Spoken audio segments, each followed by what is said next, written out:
Je me trouve dans une des salles du musée d'histoire et d'archéologie de Beaucaire qui renferme de nombreux trésors, comme ce panonceau de cierge en argent à l'effigie de Saint-Roch.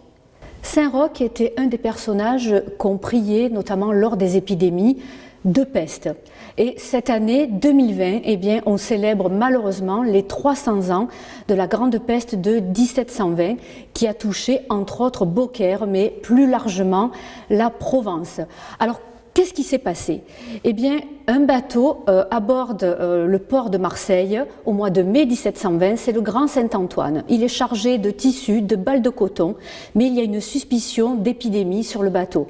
On met le bateau en quarantaine. Malheureusement, la quarantaine n'est pas respectée scrupuleusement. Les marchandises sont déchargées parce qu'elles doivent être vendues à la fameuse foire de Beaucaire au mois de juillet. Alors, qu'est-ce qu'on privilégie ? La santé ou les intérêts économiques? La foire de Beaucaire va avoir lieu en juillet 1720. Mais immédiatement après, et par souci sanitaire, les édiles de la ville vont se réunir, créer un bureau de santé, surveiller les routes, les ports, les voies navigables, interdire l'entrée à la ville. Bien évidemment, il ne faut pas que le fléau de la peste se diffuse. On peut circuler à condition qu'on ait un billet de santé. Aujourd'hui, on a une attestation de déplacement. Ces billets de santé, il est faux pour les marchandises, pour être sûr qu'elles ne soient pas contaminées. Et comme aujourd'hui, on confine les gens dans leur maison, ceux qui ont une résidence secondaire pourront se rendre à l'extérieur de la ville, au château de Saint-Roman, notamment pour la famille de Brancas.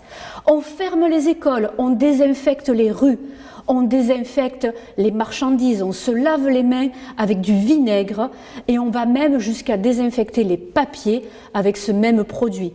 Vous imaginez bien que dans les archives communales, il reste très peu au final de témoignages de ce fléau meurtrier parce que les papiers ne résistent pas au vinaigre. Alors, aujourd'hui, qu'est-ce qui reste de ce malheureux événement? Ces panonceaux de cierge en argent dont on s'est servi pour faire des processions en ville, prier Saint-Roch, espérant que la peste s'arrête. En 1723, la foire de Beaucaire pourra reprendre son cours.